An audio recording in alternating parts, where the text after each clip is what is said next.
is the Maple Introduction to Statistics webinar. Maple features an extensive toolkit for statistical data analysis that provides a full range of algorithms for predictive modeling and simulation. This makes Maple an ideal prototyping and testing environment that can be used to generate and run code from various other programming languages such as C, C#, Visual Basic, and more. Let's begin today by talking a little bit about the many advantages to using Maple for statistical analysis. Maple combines the advantages of symbolic and numeric math directly in your calculations. Maple also features an accessible, easy-to-use interface as well as a comprehensive programming language. Maple has built-in Excel connectivity, so you can import all of your Excel data files directly into Maple, which means that there's no need to re-enter any of your data. Maple also features a fully featured statistics package. And the statistics package itself, it combines the same advantages of numerical and symbolic approaches to problem solving as Maple. It features over 180 commands for sampling, estimations, data smoothing, hypothesis testing, as well as visualization algorithms. You can see a couple here with smoothing and interpolation. Maple makes it easy to visualize data with a wide variety of data plots and visualizations. A few more details on the statistics package. Large datasets can be handled efficiently with 38 built-in statistical distributions, and in addition, integration with Maple's symbolic engine means that you can easily specify custom distributions by combining existing distributions or by simply giving a formula for the probability or CDF. Maple also makes it easy to generate enormous samples based on these distributions, and moreover, also run various bootstrapping and Monte Carlo techniques to analyze your data. Furthermore, Maple has several built-in tools which can assist you in importing and analyzing your data, working with matrix datasets, or generating a wide variety of data plots with the click of a button. So now let's leave Maple's slideshow mode and have a closer look at some of these examples inside of Maple. So to begin with, I wanted to talk a little bit about the way that you interact with statistics in Maple. And there are a couple of different ways that you can do this. You can do this using context menus, you can do it using commands, as well as various assistants, such as the data analysis assistant. There are over 30 tools for descriptive statistics and data analysis are available directly through the context menus. If you right-click on a matrix or right-click on a data set, you can actually use this to perform various operations. So I'll do this by doing an example. So let me start by generating a sample for us. So we'll call my sample := this is to generate a variable. So my sample is equal to statistics sample, and we'll take this from a non-central student t-distribution of size 10 to the power of 3. This is returned to us in this summary form. So in the summary form, if we'd like to view all the values, we can just double-click on this, and this will bring up our matrix browser. This lets us view all the values that are contained within this matrix data set. And what we can do now is we can actually start applying some of our context menu options. So if we right-click on Output in Maple, this will bring up our context-sensitive menu. If we go to the bottom, we'll see that there are statistics menus or statistics submenus available for data manipulation, quantities, summary and tabulation, as well as visualization. So let's do a couple of examples here. I'll go to statistics, quantities, and we'll find the mean, right-click, statistics, quantities, median, right-click, statistics, quantities, the mode.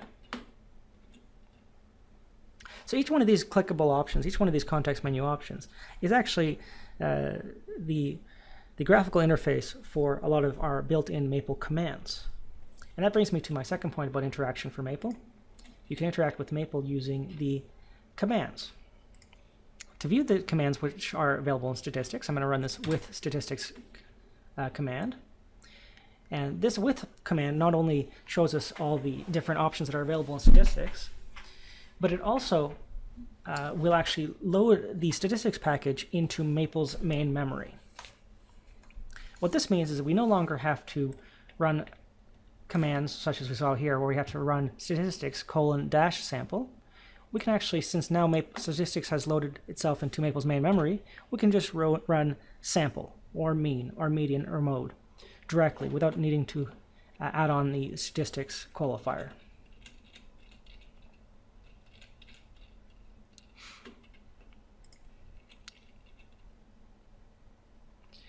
So Maple also includes an interactive data analysis assistant to help you explore your data. If you want to launch this assistant, you can go up to Tools, Assistants, Data Analysis. Since we previously declared a variable called mySample, we can now import this into the interactive data analysis assistant. So we'll choose Import, mySample, and now we can browse our data set. We can view quantities of interest, we can preview the data set. But with the interactive data analysis assistant, we can also apply various manipulations, such as shuffling the data, sorting it, applying a moving average or exponential smoothing. We can view various quantities of interest, including the mean, median, kurtosis, and skewness, to name a few. We can also change the plot that you see here. So if we wanted to plot a histogram, a bar chart, arrow plots, bubble plots, there's a lot of different options that are available directly within our data analysis assistant. Just click Done here. Another important point about the data analysis assistant is that it can also be invoked by the command line option. So say we have two vectors, and in this case, I'm going to enter in vectors using two different notations here for you. So one is using a bracket notation, and the other one is using the vector command itself. A quick tip about using vectors and various data entry into Maple.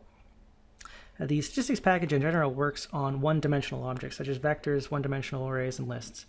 And it's often most efficient to use vectors to store your data. So now what we can do is we can invoke the interactive data analysis assistant using this command. We'll just specify v1 and v2 as the two vectors we want to examine in our interactive data analysis assistant.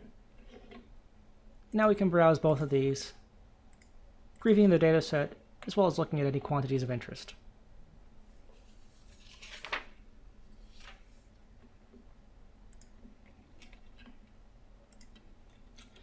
All right, let's talk about importing data now. I've shown you a couple of different ways we can generate some data, and I'm going to show you more examples later, but say you've got some files that you want to bring into Maple, and this can include CSV files, matrix market or MATLAB data files, or even Excel files. The import data assistant is basically an easy way for you to bring in any type of data directly into the Maple interface. So say we want to import an Excel XLS file. We can go up to Tools, Assistants, Import Data. Now we can choose an Excel file. So in this case, I've got a couple of files I prepared here. Let's choose this testdata.xls. We'll click Next. Now we can choose a worksheet if it's applicable, as well as specifying any cell ranges. In this case, I just want to bring in all the data, so I'll just leave cell range empty.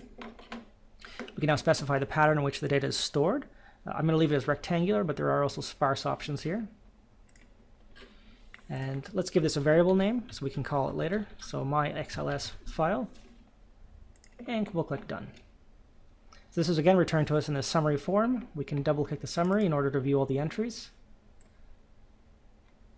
There they are there. And if we'd like, we can also call this later on. Now the import data assistant can also be invoked using a command line version. There are a couple different options here. One is to use the import matrix command. So I would type in import matrix, and let's import a CSV file in this case. So import matrix other data.csv. Here my worksheet's actually in the same directory as my CSV file, but otherwise if you had a worksheet laying in a different directory than your data, you'd have to enter in the full path here. So whatever that path would be, you would enter into this between these two quotes here. But in our case, we'll just leave this alone. One last thing we specify inside of import matrix is that we want to import a CSV file. So we're just telling Maple that the type of data that's coming in, and we just press enter. So now you can see this is returned to us and actually shown to us on the screen, and this is only in cases where the table itself is less than 10 rows or 10 columns wide. Anything larger than that, Maple will usually store into a summary form. This is actually something you can control with an interface option. It's called interface rtable size. So if you'd like to extend the number of rows or columns that Maple displays by default, you could just run this interface rtable size and set this equal to a certain value in order to have Maple, say, use 20 lines or 30 columns or whatever the case may be. All right, so let's talk a bit more about the handling of data inside of Maple. And with this idea of matrix data sets, Maple now allows you to split your data into sub-matrices based on the value of one column. And I want to show you how this works. But first, I'm going to bring in some data from an Excel file. And here's the other option. I mentioned before import matrix, but there's also an Excel tools package that lets you interact with various Excel files. So you'll run Excel tools import of this house sales data file. Now this is stored here in this data table component. And this is broken apart in 3 columns. So the first column here is the number of bedrooms. The second column is the number of square feet. And the last column is the sale price in dollars. So say if we'd like to deconstruct this matrix a little bit. Say we wanted to pull out all of the 2-bedroom houses or 3-bedroom houses and so on and show these in sub-matrices. We can use the split by column command. And the first option here is house sales data to specify the data set we want to work with. And then the second option here is 1 to say that we want to sort by or split by the first column. So as we run this, we can now see 3 sub-matrices, 1 for 2 bedrooms, 1 for 3 bedrooms, and 1 for 4 bedrooms. So now if we wanted to, say, know the average area or price for 3-bedroom houses, we could run 3 bedrooms here is equal to the second option, or the second value in this list of matrices here. So this will basically just return the exact same thing as you see here. And say we now wanted to find the mean of this submatrix. We'll just run a mean on 3 bedrooms on this submatrix. And this returns that the mean square footage for a 3-bedroom house is 364, as well as the mean average, the average 3-bedroom house has cost just over $100,000. So these matrix data sets are really a great way to split your data into sub-matrices based on the value of one column. And this really makes it easy to organize and present your data in different configurations in order to better observe particular trends and so on.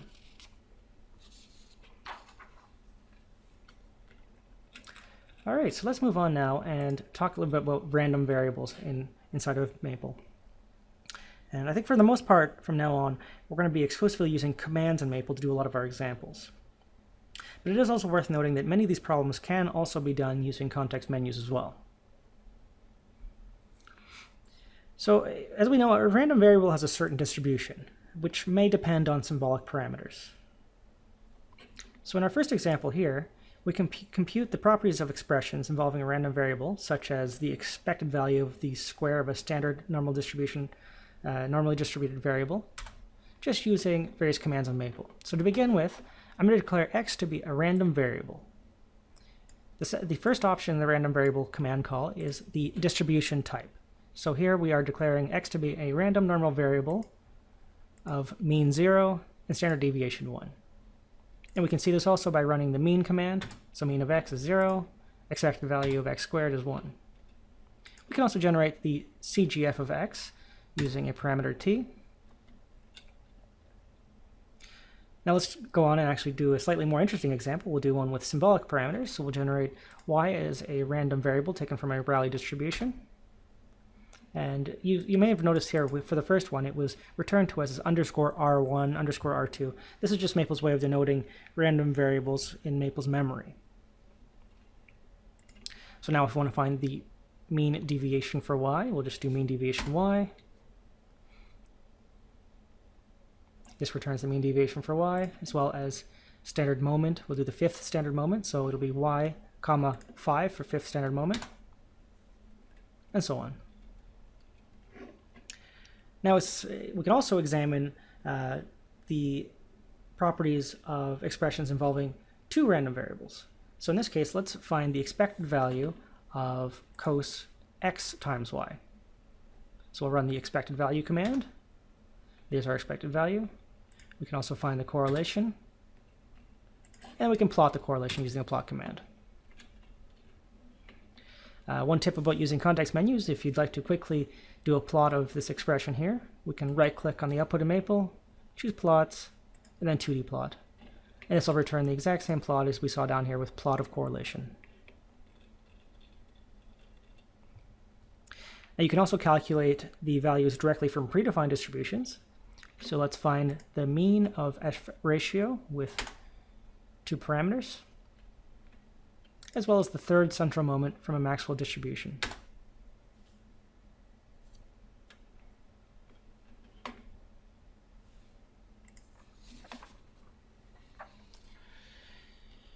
So now that we've established how to do some basic handling for random variables, let's talk a little bit about sampling these random variables.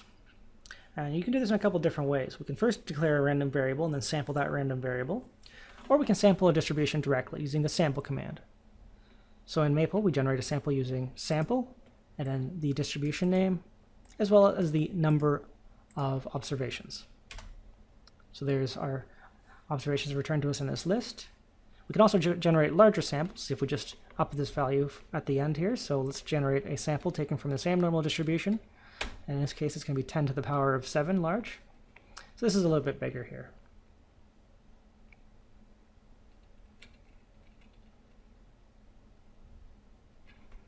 So moving on, suppose we wanted to now go and verify the expected value of cos of x times y that we saw before. We know what to expect for the value itself. What we will do now is symbolically compute the expected standard deviation of the sample mean given the sample size n.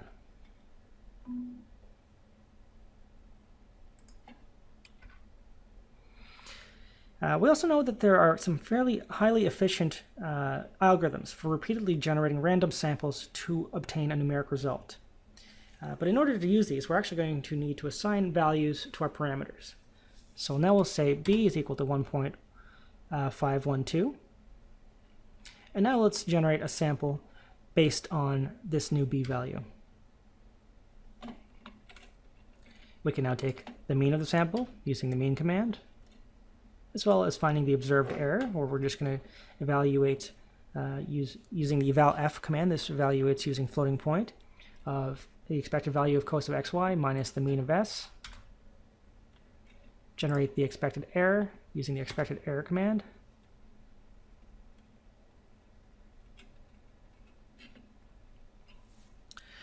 And now what we can do is actually use Maple's bootstrap procedure to run a test a given number of times. And the replications in this case are going to be 100. We're going to run this 100 times. As well, we're going to report the results. So this is value, as well as the standard error between runs. So we're going to bootstrap the mean of the following variable, and let's see what happens. So now you can see that Maple's bootstrap technique runs and returns the mean, fairly similar to what we saw above, as well as the standard error. And just so we can use b again later on, I'm just going to unassign b, and we're moving on. So again, let's do another example here. So let's generate a sample using a beta distribution. So we'll do y as a random variable taken from a beta distribution. And we're just going to set these all in one command call. So we'll do nu and omega as being equal to these values. And then let's take a sample of size 10 to the power of 6. Let's try to find the mean of the sample using Maple's mean command. Then find the absolute deviation. And finally, let's again use Maple's bootstrap procedure to run this test a given number of times, in this case 25, then report its results value here, as well as a standard error between runs. The last thing we'll do again is to unassign nu and omega so we can use those again later. So here again, here is the value for the bootstrapped value for the absolute deviation, which matches up fairly well with ours, as well as the standard error for the bootstrapping procedure. And we can also apply a lot of what we've seen today to custom distributions. So within Maple, we can define new distributions and perform the same type of analysis directly using this new distribution as we saw before. So in order to do this, what we first do is we set up our own PDF. So in this case, I'm going to set up a PDF, call it my PDF, as this piecewise function here, where it's equal to 0 from t is less than 0, cos of t is less than pi over 2, and 0 otherwise.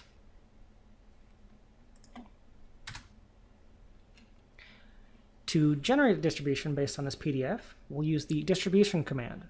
So here we do dist : equals distribution, and within the distribution we specify our PDF as being this function here. The only tricky part here is that we are using this unapply command. The unapply turns our piecewise function here into an actual function in Maple, such that my PDF, when you call it with a parameter t, will map onto these values. So now we've generated our distribution. We can now move forward and use the new distribution and compute a new random variable based on this distribution, and then find the variance of this random variable, find the CDF of the variable, find a quantile, and we can even start sampling now. So let's sample the variable. So we'll sample the random variable generated from our custom distribution. We'll generate a sample of size 10. Again, we've wrapped this in eval f just so that we're getting numeric values returned back to us. And let's generate a little bit larger sample. So we'll do s equals sample of size 10 to the power of 6. And lastly, let's plot these. So do a histogram as well as a density plot of our sample.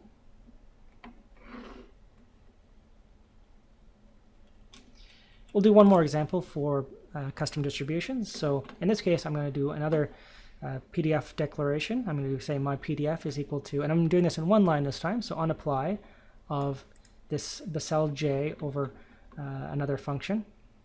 And this basically is namely same as saying sine of x over the root of x, as this is the Bessel J scaled function. So when we run unapply here, we actually now see that my PDF has this function mapping. X is mapped onto this piecewise function. And now, as we saw before, we can generate a new distribution using the distribution command, specifying the PDF to be my PDF. Then we can find things like the standard deviation of our distribution, compute the CDF, and plot the CDF and the PDF together on one plot, and so on.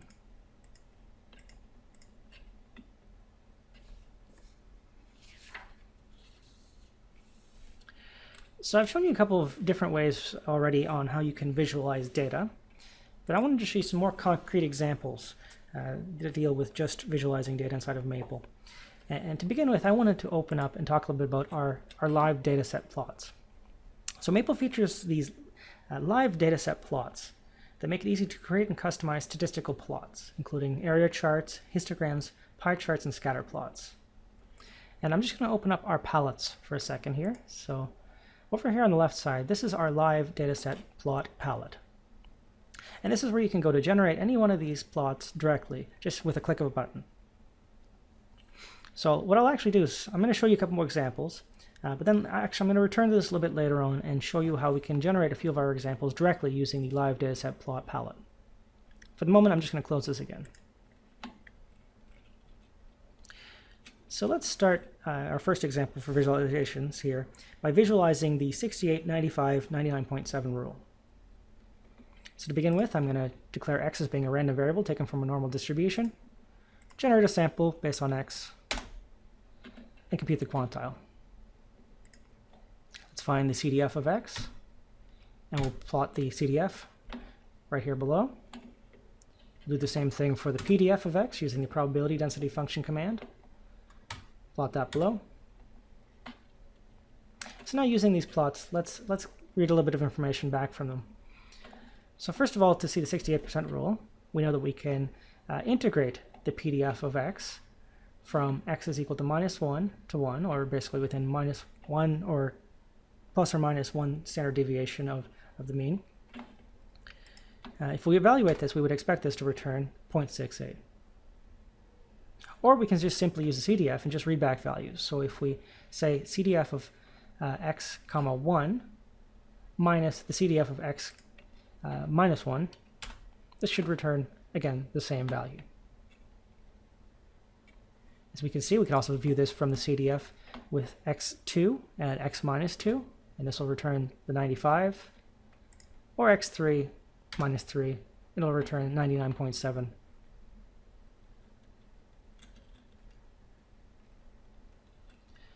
Let's generate a couple more plots of interest. So first here, let's generate a data set based on a sample of a non-central beta distribution.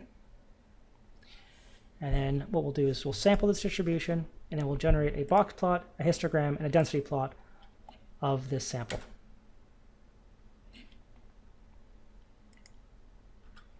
All right, and we're going to actually use this plots display command, and plots display lets us display several plots on the same plotting interface. We'll plot the box plot, the histogram, and the density plot all together on one plot. So here you can see is the histogram, the density plot, as well as right underneath you have the box plot.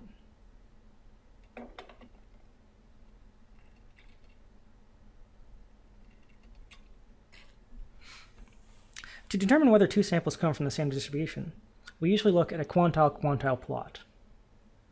So in this example, let's take two samples from a non-central beta distribution, same as we saw mentioned above, so we'll just use sample of x from above, as well as a sample from a beta distribution. We'll generate our samples, and in our first plot here, we're going to examine the quantile plot of S1 and S2, which we can see is fairly close to diagonal, which is what we would expect, coming from the same distribution. And we'll do a quantile-quantile plot of S1 and S3. As you can see, there's a little bit more of a curve to this one, so they're not quite as close. So they might be in the same ballpark, you know, they might be coming from similar distributions, but not necessarily the same distribution. Let's talk a little bit more about histogram plots. And sometimes a histogram plot of a given phenomenon changes rapidly in a certain region and not so rapidly in a different region. And in the region where the phenomenon changes fairly rapidly, you might want to show a very fine-grained histogram, but elsewhere that might be distracting. So in this case, we usually recommend using this idea of a variable width bin feature for histograms. So let's show you what I mean here. So in this example, let's suppose we have the data that can come from one of two processes, either a beta distribution with parameters 3 and 2.5, or from a normal distribution with mean of -2 and standard deviation 5. We have 1,000 elements of each, and let's join these two together into one set and find the histogram of this new set. Now you see in this example that the histogram does appear to be a little bit too coarse. So what we may want to do is just make it a little bit finer. So we may want to adjust our bin width. And making our bin width a little bit smaller, it does make it a little bit more detailed, but at the same time it shows a little bit too many empty bins. So instead, if we use an option for histograms called bin bounds equals proportional, this will actually set the heights of the rectangles to be proportional to the density of the points in a given bin.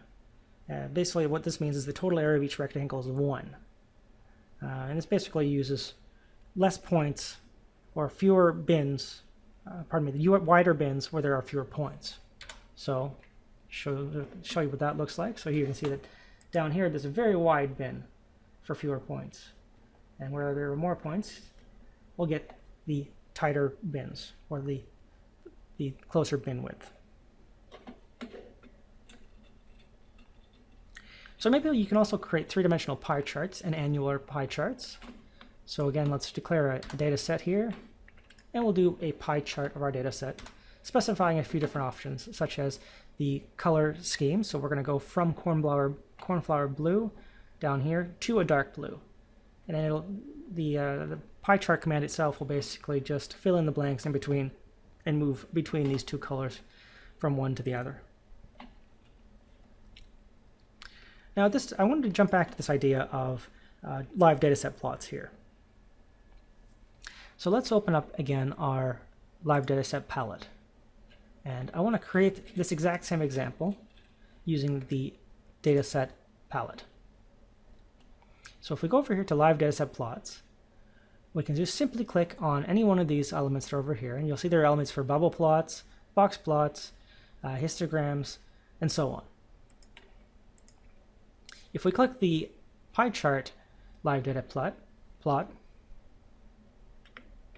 this will bring in a live dataset plot that you can work with inside of your Maple session. So now that we've brought in this plot, I'm just going to minimize our palette again. And there is our fully generated live dataset plot.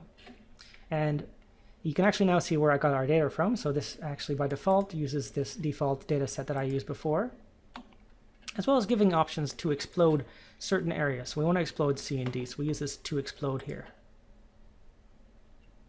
So now if we want to, we can also change things like the default coloring scheme. We can add in percentage values to see how many of each one of these percentages are present. We can also turn this into a 3D plot, and so on. So we can do all this using this live dataset plot. And the really handy thing about this is the live dataset plot also gives you the plotting command right in here. So if we're happy with this, we can then reuse this command over and over again and just use the live dataset plot to kind of, it's kind of this plot constructor, a plot builder for us in order to generate some plot code.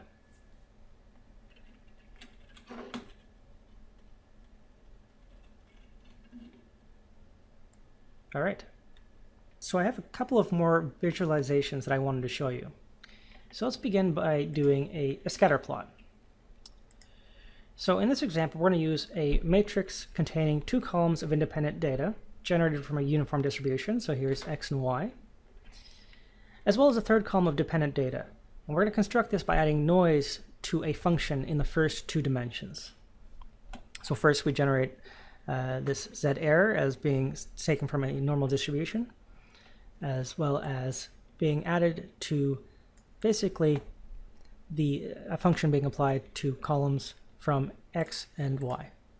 We put all this together then later on into our X, Y, Z matrix, which we can then preview using the scatterplot 3D command. By default, we can rotate this, and it may be kind of difficult to see there, but it seems like there may be some type of saddle or some type of surface present. And in order to view this a little bit better, we can use the scatterplot 3D with the low S option. So if we run with low S option, this will return a plot that adds a surface. So now we can kind of see this surface a lot better than what we could before.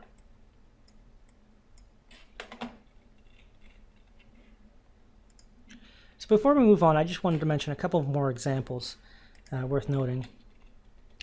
We won't be covering it today, but there's also a process control package inside of Maple that provides a number of statistical control charts, as well as tools for computing control limits for these charts. Another resource for you that's worth having a look at is our Maple plotting guide. And inside of our Maple plotting guide, you can view all the various statistical and financial plots that are available for you for working away inside of Maple. So here you can see if you go in and you have a certain data set and you want to model it with a column chart, a bubble plot, you can view any one of these help pages in order to get more information on how each one of these plots would be constructed using the bubble plot or other various commands.